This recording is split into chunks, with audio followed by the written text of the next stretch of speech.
یعنی گو کہ اہل کتاب کی اکثریت فاسق ہے، مگر سب ایک جیسے نہیں، ان میں سے کچھ لوگ ایسے بھی ہیں جو ایمان لے آتے ہیں۔ اور اس کے بارے میں ہے کہ جب عبداللہ بن سلام، ثعلبہ بن سعید، اسید بن سعید، اسد بن عبید اور ان کے دوسرے ساتھی مسلمان ہوئے اور اسلام میں رغبت رکھ کر پکے ہو گئے، پکے مسلمان ہو گئے، تو یہودی مولوی جو جو علم والے تھے اور ان کے بے ایمان لوگ کہنے لگے کہ محمد کے پیچھے صرف ہمارے برے لوگ ہی لگے ہیں، اگر وہ ہمارے اچھے لوگ ہوتے تو اپنے آباء و اجداد کا دین چھوڑ کر غیر کی طرف نہ جاتے۔ اس پر اللہ تعالیٰ نے یہ آیات نازل فرمائی۔ کیا آیات نازل فرمائی؟ کہ یہ وہ لوگ ہیں اہل کتاب میں سے جو حق پر قائم ہیں، جو رات کے اوقات میں وہ برے لوگ نہیں ہیں، وہ کہتے تھے کہ برے لوگ ہیں، بد ہیں، تو انہیں اللہ نے فرما دیا ان لوگوں کے بارے میں جو رات کے اوقات میں اللہ کی آیات کی تلاوت کرتے ہیں اور وہ سجدے بھی کرتے ہیں، یعنی رات کا قیام کرتے ہیں اور تہجد کی نماز میں قرآن کی تلاوت کرتے ہیں۔ اللہ رب العزت اگلی آیت میں فرماتے ہیں وہ يؤمنون بالله واليوم الآخر ويأمرون بالمعروف وينهون عن المنكر ويسارعون في الخيرات وأولئك من الصالحين۔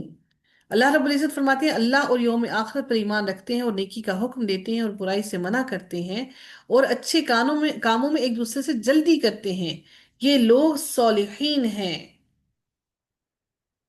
اللہ تعالیٰ نے کہا کہ تم ان پر طنز کر رہے ہو کہ وہ برے ہیں، بلکہ یہ وہی لوگ ہیں جو حقیقت میں اللہ پر اور آخرت کے دن پر یقین رکھتے ہیں، اور یہ صالح لوگوں میں شامل ہیں۔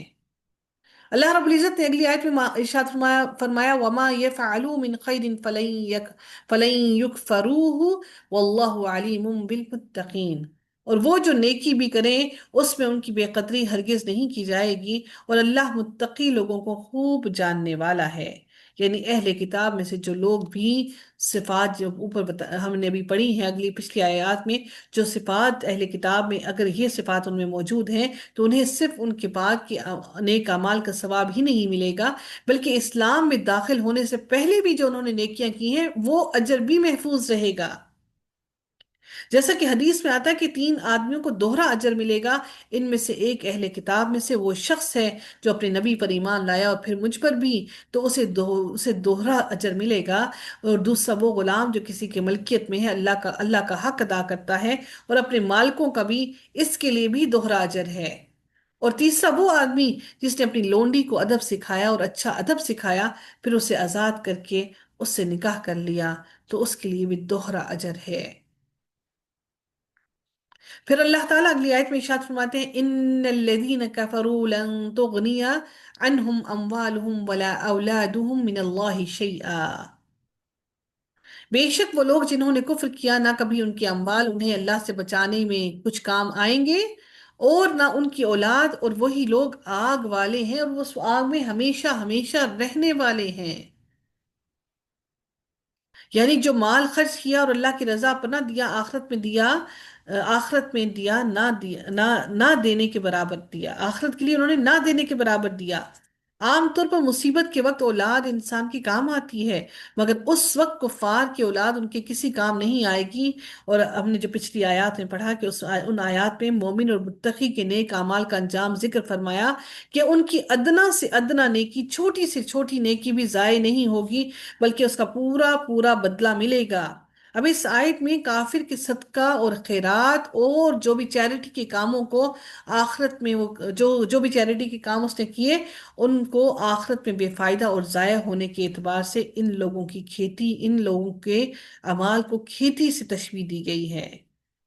اگلی آیت میں اللہ تعالیٰ ان لوگوں کی مثال دیتے ہیں مثل ما ينفقون فی هذه الحیات الدنیا، کہ یہ لوگ جو دنیا کی زندگی میں خرچ کرتے ہیں وہ کمثل ریح فیہا سر اصابت حرثا، کہ اس کی مثال کھیتی کی طرح ہے، قوم ظلموا انفسهم فاہلکتہ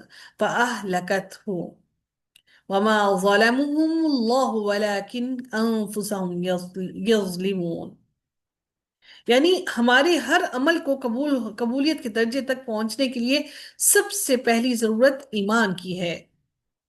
اللہ تعالیٰ نے ان کے لیے، ان کی چیریٹی کے کاموں کے لیے فرمایا کہ جنہوں نے اپنی جانوں پر ظلم کیا وہ وہ جو کھیتی دیکھنے میں ایسے ان کی مثال کھیتی کی طرح دی ہے، اور جو کھیتی دیکھنے میں سرسبز اور شاداب نظر آتی ہے، لیکن یکا یک وہ سخت سرد جب اس پر ہوا چلتی ہے تو وہ سخت سرد ہوا اس کو تباہ و برباد کر کے رکھ دیتی ہے۔ یہی حال کفار کے صدقہ اور خیرات کرنے کی ہے۔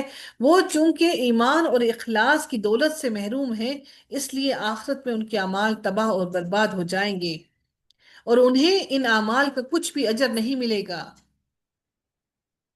کفار کو دنیا ہی میں ان کے اچھے اعمال کا بدلہ مل جائے گا۔ سرن جو لفظ ہے اس کا مطلب ہوتا ہے شدید ٹھنڈی ہوا جو کھیتیوں کو جلا دے۔ اللہ تعالیٰ نے قرآن کے اندر جو لفظ استعمال کیا ہے ریحن، جس کا مطلب ریحن کا لفظ جو ہوا کے لیے بھی استعمال کیا ہے، اور یہ لفظ عذاب کے لیے بھی استعمال کیا ہے، اور ریاحن اس ریحن کی جمع ہے۔ ریاحن کا لفظ اللہ تعالیٰ نے رحمت کے لیے استعمال کیا ہے۔ ریحن کا لفظ عذاب کے لیے استعمال ہوا ہے، اور ریاحن جمع کا لفظ رحمت کے لیے استعمال ہوا ہے۔ اب دیکھیں دونوں لفظ جو ہیں مختلف استعمال ہیں دونوں کے۔ جس طرح سے ریحن کا لفظ استعمال ہوا کہ وَجَرَيْنَتْ بِهِمْ بِرِيحٍ طَيِّبَةٍ، دوسرے مقامات پر عذاب کی ہوا کے لیے بھی آیا ہے۔ اللہ تعالیٰ پھر ارشاد فرماتے ہیں، یہ سورہ یونس میں اللہ تعالیٰ نے بھی ارشاد فرمایا، اور اللہ تعالیٰ ارشاد فرماتے ہیں وَمَا ظَلَمَهُمُ اللَّهُ، یعنی ان کے اعمال جو ضائع اور برباد ہوئے یہ اس وجہ سے نہیں کہ انہوں نے کہ اللہ نے ان پر ظلم کیا ہے، بلکہ خود ان کے اپنے اوپر ظلم کرنے کا نتیجہ ہے۔ انہوں نے کیا ظلم کیا؟ اللہ کی باتوں کو نہیں مانا، انہوں نے رسولوں کو نہیں مانا، انہوں نے کتابوں کو نہیں مانا، کتابوں کی تصدیق نہیں کی، اور خالص اللہ کے لیے عمل نہیں کیا، بلکہ ریاکاری کرتے رہے۔ اللہ رب العزت مزید اگلی آیت میں ارشاد فرماتے ہیں یا ایہا الذین آمنوا لا تتخذوا بطانة من دونکم لا یألونکم خبالا، اے لوگوں جو ایمان لائے ہو اپنے سوا کسی کو دلی دوست نہ بناؤ، وہ تمہیں کسی طرح نقصان پہنچانے میں کمی نہیں کرتے۔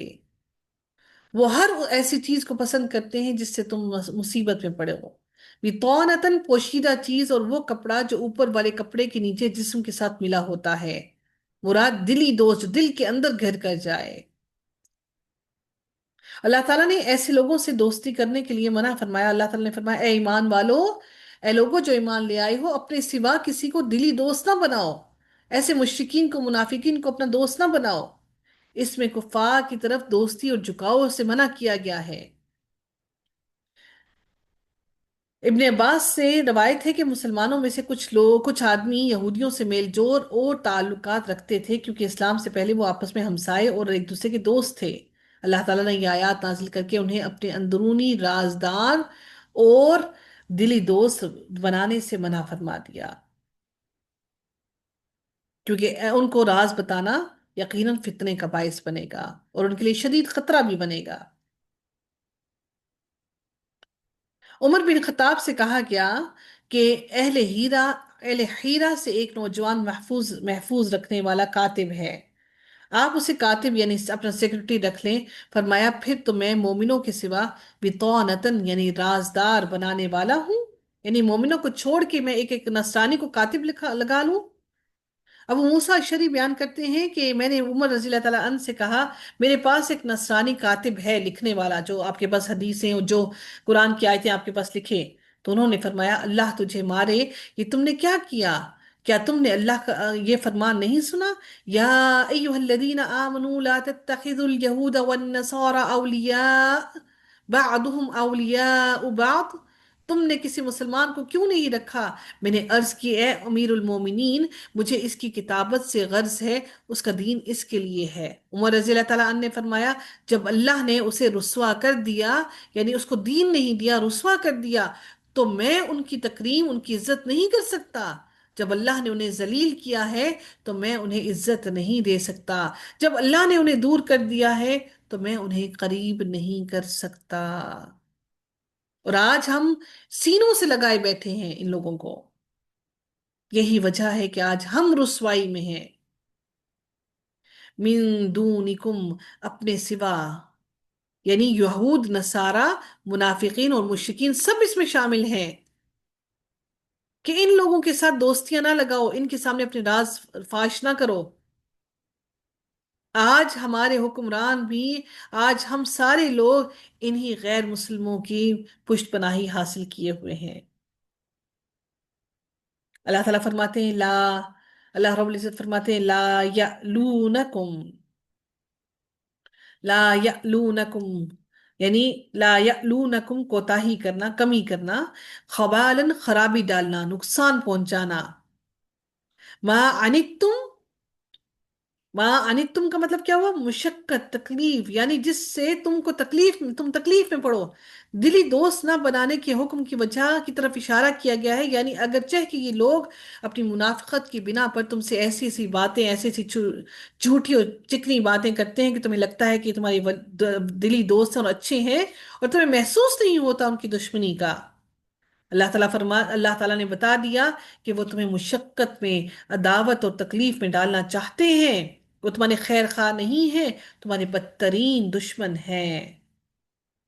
اللہ تعالیٰ فرماتے ہیں قد بینا لکم الآیات، کہ ہم نے یہ کفار کی دوستی کو تمہارے سامنے کھول کر بیان کر دیا، یہودیوں کی دلی کیفیت کو بیان کر دیا، منافقین کے بغض کو بیان کر دیا۔ ہم نے یہ کھول کھول کر باتیں بیان کر دی تاکہ تم تاکہ تم ہدایت پا جاؤ اور تم سمجھ جاؤ، تاکہ تم سمجھ جاؤ کہ ان کے دلوں میں کیا ہے۔ اللہ تعالیٰ فرماتے ہیں ہا انتم اولائی تحبونہم ولا یحبونکم وتؤمنون بالکتاب کلہ، دیکھو تم وہ لوگ ہو کہ تم ان سے محبت رکھتے ہو، تمہارے دل ان کی طرف جھکے ہوئے ہیں، تم ان سے محبت کرتے ہو اور تم ساری کتاب پر ایمان رکھتے ہو، اور جو تم سے ملتے ہیں تو وہ کہتے ہیں ہم ایمان لائے، جب وہ تم سے ملتے ہیں تو وہ کہتے ہیں کہ ہم ایمان لائے، اور جب اکیلے ہوتے ہیں تو تم پر غصے سے انگلیوں کے پورے کاٹ کاٹ کھاتے ہیں۔ الاناملہ یہ لفظ جو ہے ان ملتن کی جمع ہے، الاناملہ ان ملتن کی جمع ہے، جس کا معنی ہے انگلیوں کے پورے۔ عدن یا عدو یہ فا کلمے کا ہے اور اس کا معنی ہے دانتوں سے کاٹنا۔ الکتاب سے مراد تمام آسمانی کتابیں ہیں، یعنی تم تو سب کتابوں پر ایمان رکھتے ہو اور وہ کسی کتاب پر بھی ایمان نہیں رکھتے، پھر بھی بجائے اس کے کہ تم ان سے نفرت کرو، الٹا تم ان کی طرف دوستی کے ہاتھ بڑھاتے ہو، تم ان سے دوستیاں رکھنا چاہتے ہو، حالانکہ وہ تو تم سے عداوت اور دشمنی رکھتے ہیں، اور وہ اتنے دشمنی میں سخت ہیں کہ ان کا بس تم پر نہیں چلتا کہ جب وہ اکیلے ہوتے ہیں تو وہ غصے میں اپنی انگلیوں کے پوروں کو اپنے منہ میں ڈال کے، جس طرح سے ہم دیکھتے ہیں نا ناخن چباتے ہیں، اتنے غصے میں کہ ان کا بس نہیں چل رہا تم پر، کہ وہ اپنی انگلیوں کے پوروں کو کاٹتے ہیں۔ اللہ تعالیٰ فرماتے ہیں قل موتوا بغیظکم بغیظکم، اے نبی کہہ دے کہ اپنے غصے میں ہی مر جاؤ، کہ وہ اپنے غصے میں ہی غصہ کر کر کے، جس کو کہتے ہیں نا بلڈ پریشر ہائی ہو جانا، غصہ کرتے کرتے غصے میں ہی مر جاؤ تم لوگ۔ ان اللہ علیم بذات الصدور، بے شک اللہ تعالی سینوں کے بھید کو جانتا ہے، وہ بخوبی جانتا ہے، جو وہ سینوں میں چھپائے بیٹھے ہیں جن کو تم نہیں جانتے، لیکن میرا رب اس کو بخوبی جانتا ہے۔ اللہ رب العزت اگلی آیت میں ارشاد فرماتے ہیں ان تمسسکم حسنۃ تسؤہم وان تصبکم سیئۃ یفرحوا بها، اگر تمہیں کوئی بھلائی پہنچے تو انہیں بری لگتی ہے، اور اگر تمہیں کوئی تکلیف پہنچے تو اس پر خوش ہوتے ہیں، اور اگر تم صبر کرو اور ڈرتے رہو تو ان کی خفیہ تدبیر تمہیں کچھ نقصان نہیں پہنچائے گی۔ اس آیت میں مسلمانوں کو تعلیم دی گئی ہے کہ دشمنوں کے مکر و فریب اور ان کی چالوں سے محفوظ رہنے کا طریقہ صرف یہ ہے کہ تم صبر سے کام لو اور تقوی سے کام لو، اگر یہ اصول تم اپنا لوگے تو وہ تمہیں نقصان نہیں پہنچا سکیں گے۔ اکثر منافق بھی یہود میں سے تھے، اس واسطے ان کے ذکر کے ساتھ یہود کا ذکر بھی فرمایا اللہ تعالیٰ نے۔ کیا فرمایا وَتَتَّقُوا لَا يَضُرُّكُمْ كَيْدُهُمْ شَيْئًا، کہ ان کی چالیں تمہیں کوئی نقصان نہیں پہنچا سکیں گی۔ ان اللہ بما یعملون محیط، اللہ تعالیٰ فرماتے ہیں کہ بے شک اللہ جو کچھ وہ کرتے ہیں اس کا احاطہ کرنے والا ہے۔ اگلے رکوع کے اندر چونکہ غزوہ احد کے بارے میں انشاءاللہ ہم پڑھیں گے، تو وہ مزید ڈیٹیل کی اس کے اندر ضرورت ہے انشاءاللہ۔ انشاءاللہ نیکسٹ لیکچر میں ہم لوگ اللہ تعالیٰ نے صحت زندگی اور وقت دیا تو انشاءاللہ اگلے رکوع کے اندر ہم لوگ ڈیٹیل سے غزوہ احد کے بارے میں انشاءاللہ پڑھیں گے۔ وآخر دعوانا ان الحمد للہ رب العالمین، صلی اللہ تعالی علی خیرہ خلقہ اجمعین برحمتک یا ارحم الراحمین، سبحانک اللہم و بحمدک نشہد ان لا الہ الا انت نستغفرک ونتوب الیک۔ السلام علیکم ورحمۃ اللہ وبرکاتہ۔